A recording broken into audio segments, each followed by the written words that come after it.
Hi, I'm Tammy Mirza. Thank you for joining me in The Power to Choose. Today is about get uncomfortable. Wow, that's a mouthful. I'm going to tell you that successful people in this world put themselves in uncomfortable positions or places.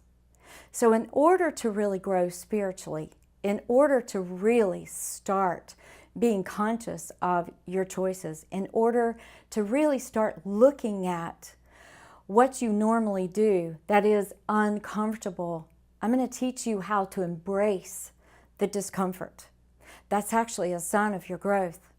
I often tell my clients that the more pain and predicaments that they get into, the more in angst they get, the more upset they get, the more angry they get, the more excited I get, because guess what?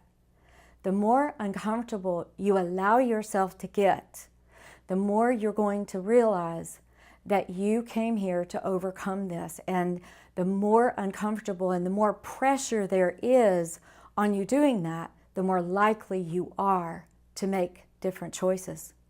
Did you know that the concept of this entire world is to come in and grow? It's the only reason that you are here.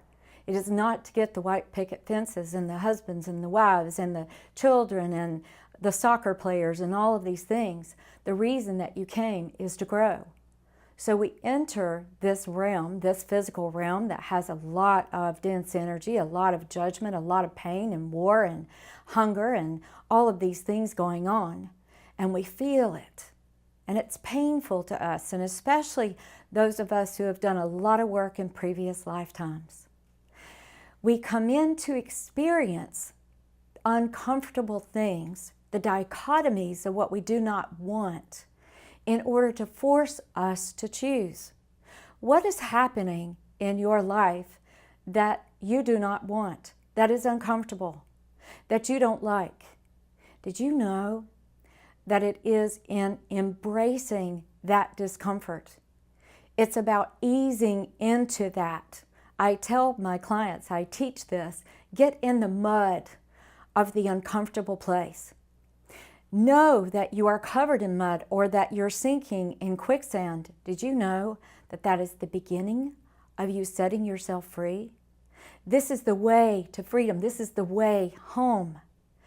What most of us do is spend time trying to make ourselves comfortable with that which is designed for us to be uncomfortable, to force us to choose. We have talked about this a little bit before. What is going on in your life that is uncomfortable that you are trying to make yourself comfortable in? So let me give you an example of this. I had a client that was really focused on what was going wrong in the job.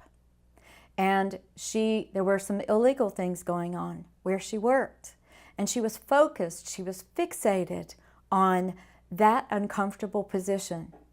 And I told her in a session, in the very first session, I said, I'm not going to go there with you because this is a fixation and you're almost addicted to the pain of it.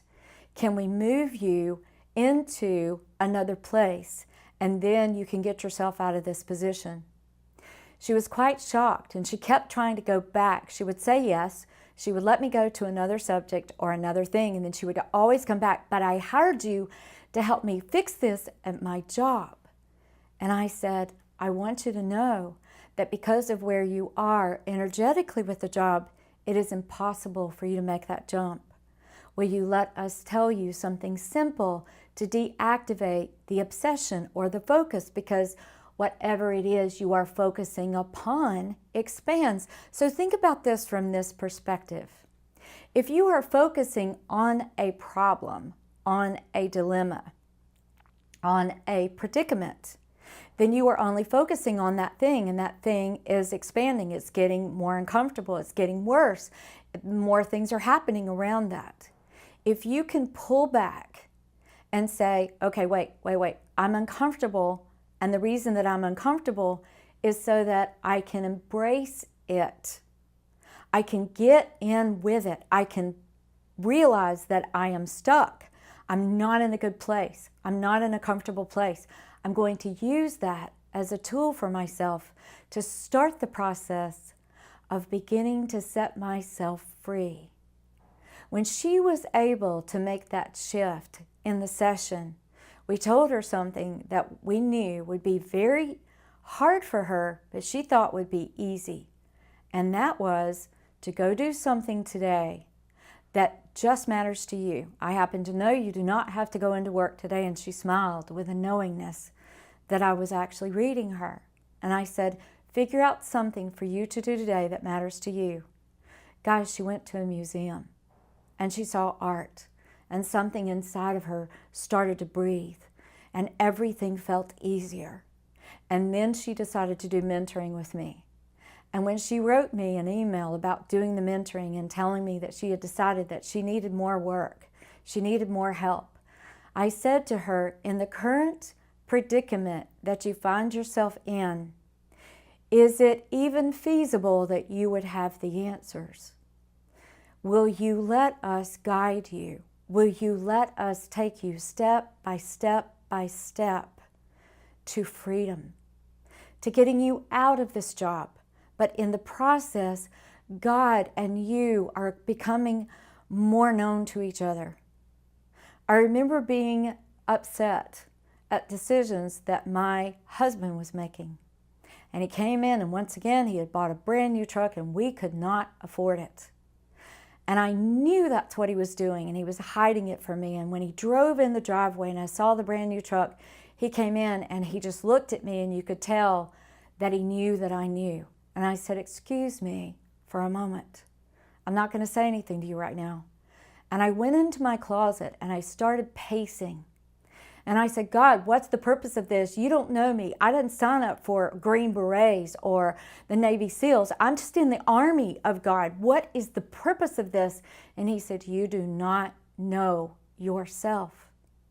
You do not know that you get to choose how things affect you.